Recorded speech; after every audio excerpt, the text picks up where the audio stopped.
Livro Excelência, Como Buscar um Espírito Extraordinário de Andrew Wommack, capítulo 4, O Poder da Identidade.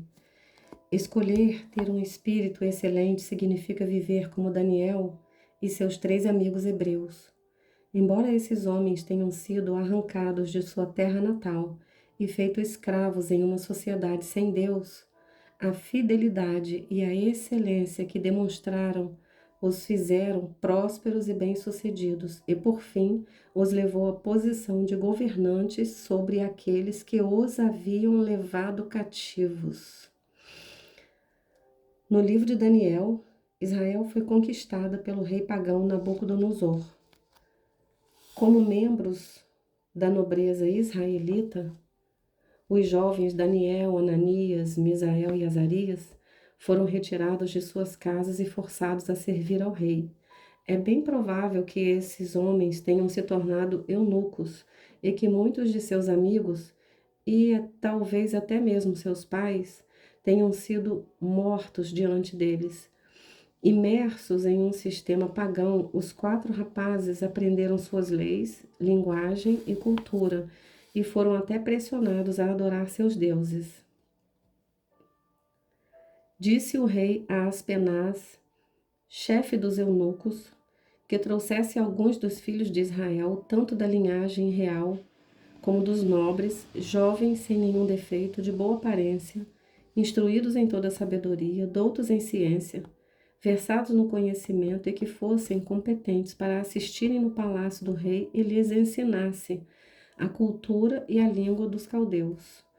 Determinou-lhes o rei a ração diária das finas iguarias e da mesa real e do vinho que ele bebia, e que assim fosse mantidos por 3 anos, ao cabo dos quais assistiriam diante do rei. Entre eles se achavam dos filhos de Judá Daniel, Ananias, Misael e Azarias. Daniel 1, 3 a 6. Por 3 anos, Daniel e seus amigos foram preparados para servir ao rei Nabucodonosor como sábios caldeus babilônicos. Como a Babilônia estava conquistando nações e crescia muito rapidamente, não havia homens educados o bastante para servirem ao governo como administradores. Então o rei começou a selecionar homens jovens e bonitos de países que ele invadiu e passou a ensinar-lhes a história e as leis da Babilônia para que pudessem, diante do rei, dar-lhe assistência e conselhos. Daniel e seus amigos foram escolhidos por causa de sua juventude, aparência e aptidão. Para servir ao rei, no entanto, esperava-se que eles descartassem sua identidade anterior e adotassem a identidade pagã da Babilônia. Tudo sobre esses homens refletia a herança e o relacionamento que tinham com Deus, até mesmo seus nomes. De acordo com a concordância Strong, o nome Daniel significa juiz de Deus. Ananias significa Yah favoreceu. O nome Misael pergunta quem ou o que Deus é. E o nome de Azarias declara Yah ajudou. O oficial do rei recebeu um trabalho muito específico. Ele deveria despir esses homens de sua identidade judaica e transformá-los em babilônicos, começando com seus nomes. O chefe dos eunucos lhes pôs outros nomes, a saber, Daniel, o de Beltesazar, Ananias, o de Sadraque, a Misael, o de Mesaque, e a Azarias, o de Abednego. Está em Daniel 1, 7. Acho interessante que, embora os babilônios tivessem muitos deuses e até incorporassem os deuses de outras pessoas em sua vida diária, eles não reconheciam ou reverenciavam o Deus de Israel. Eles ignoraram o único Deus verdadeiro a ponto de darem novos nomes a Daniel e seus 3 amigos, nomes que refletiam os falsos deuses que deveriam adotar. No entanto, esses 4 homens hebreus nunca se esqueceram de que eram judeus. Embora estivessem sozinhos, sem família, amigos ou país de origem, eles nunca abandonaram a aliança que tinham com Deus. Tenho certeza de que teria sido mais fácil seguir a maioria e se converter aos costumes do lugar onde estavam, mas eles permaneceram fiéis. Eles continuaram a obedecer às leis de Deus e até se chamavam por seus nomes hebraicos. Conferi isso em Daniel 1:8 e 2:17. Este é um exemplo impressionante da instrução que recebemos em Romanos 12. Romanos 12:2. E não vos conformeis com este século, mas transformai-vos pela renovação da vossa mente, para que experimenteis qual seja a boa, agradável e perfeita vontade de Deus.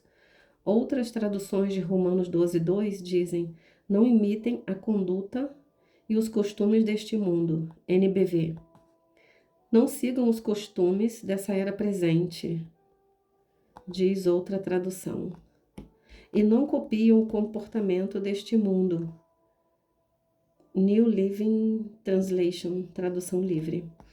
Daniel, Ananias, Misael e Azarias não se permitiram ser conformados ou moldados pelo sistema babilônico. Nós deveríamos fazer o mesmo.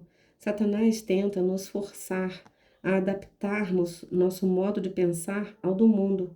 Ele quer que sejamos dominados pela incredulidade e que consideremos a moralidade como uma tradição ultrapassada, sem espaço na vida cotidiana.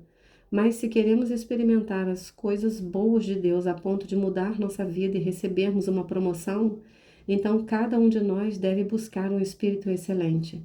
No funeral de minha irmã, fui abençoado pelo número de pessoas que falaram de seu amor pelo Senhor.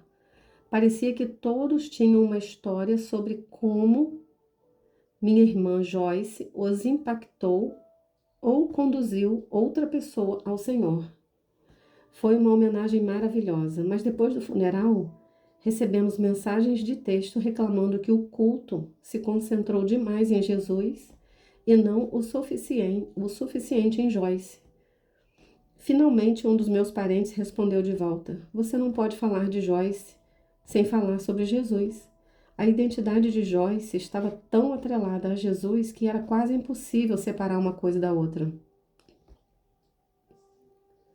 Eu gostaria que isso pudesse ser dito de cada um de nós. Como cristãos, somos chamados a ser conforme a imagem de seu Filho, Romanos 8:29. Não conforme a imagem do mundo. Temos que renovar a mente a ponto de nossa identidade estar em Cristo, ou nunca desenvolveremos um espírito excelente. Muitas pessoas só se percebem no âmbito natural. Elas baseiam sua identidade em coisas externas e naturais, mas a identidade de Daniel, Ananias, Misael e Azarias foi além do que os babilônios podiam ver e além da juventude, além da beleza, além da aptidão que eles tinham. Esses homens sabiam que eram mais do que isso. Se eu pedisse a um grupo de pessoas que se identificasse, a maioria responderia me dizendo seu nome ou descrevendo o trabalho que realiza. Eles diriam: eu sou John, eu sou um carpinteiro. Ou, meu nome é Sally, sou uma jovem mãe com 2 filhos. Algumas pessoas podem até tentar descrever como é a sua aparência. Sou baixo, sou atlético, uso óculos, mas essa aplicação reduzida do significado de identidade pode ser perigosa. O que acontece, por exemplo, se John se machucar e não puder mais trabalhar como carpinteiro? O que acontece quando Sally envelhecer? Ou quando o atleta perder um jogo? Sem um entendimento mais profundo desse conceito, as pessoas podem experimentar o que os psicólogos chamam de crise de identidade. Mesmo que alguém incluísse em sua identidade traços de personalidade como ser extrovertido ou tímido, ainda estaria trabalhando a partir de uma definição incompleta. Somos mais do que aquilo que podemos ver ou sentir. Somos mais do que seres naturais. Deus nos criou à sua imagem, como seres de 3 partes. Somos espírito, temos uma alma e vivemos em um corpo. Ver Gênesis 1:27 e 1 Tessalonicenses 5:23. Embora a maioria das pessoas concorde teoricamente com essa afirmação, elas têm dificuldade para entendê-la funcionalmente. Todo mundo entende o que é o corpo. Nós vemos, ouvimos, tocamos e cheiramos todos os dias de nossa vida. Nossos corpos estão constantemente recebendo e respondendo a estímulos. Sabemos quando o nosso corpo está quente ou frio, quando está com falta de, entre aspas, combustível e até mesmo quando se cansa. A maioria das pessoas também reconhece a presença de uma alma que é composta pela mente, vontade, emoções e consciência, referindo-se a ela como personalidade. Assim como o corpo, a alma é claramente identificável, embora seja invisível. É a parte de nós que toma decisões, resolve problemas, simpatiza com estranhos e define o certo e o errado. Abriga nossas memórias e processa nossas experiências. Sabemos quando a alma está assustada ou machucada. Sabemos quando é feliz ou triste. Sabemos porque sentimos, mas não podemos sentir o espírito. O espírito é a parte de nós criada à imagem de Deus, Gênesis 1:27, e por meio do qual nos comunicamos com Deus e recebemos vida em nosso corpo. Mas essa parte espiritual não pode ser contatada de forma física e natural. É por isso que a maioria das pessoas acredita que o espírito e a alma são partes inseparáveis. No entanto, Hebreus claramente nos diz que esse não é o caso. Hebreus 4:12. Porque a palavra de Deus é viva e eficaz e mais cortante do que qualquer espada de 2 gumes e penetra até o ponto de dividir alma e espírito, juntas e medulas, e é apta para discernir os pensamentos e propósitos do coração. Somente a palavra de Deus pode separar espírito e alma. Apenas a palavra de Deus pode nos mostrar o mais da nossa identidade. A maioria das pessoas pensa em sua identidade como as características ou traços que as define e as torna diferentes de todas as outras.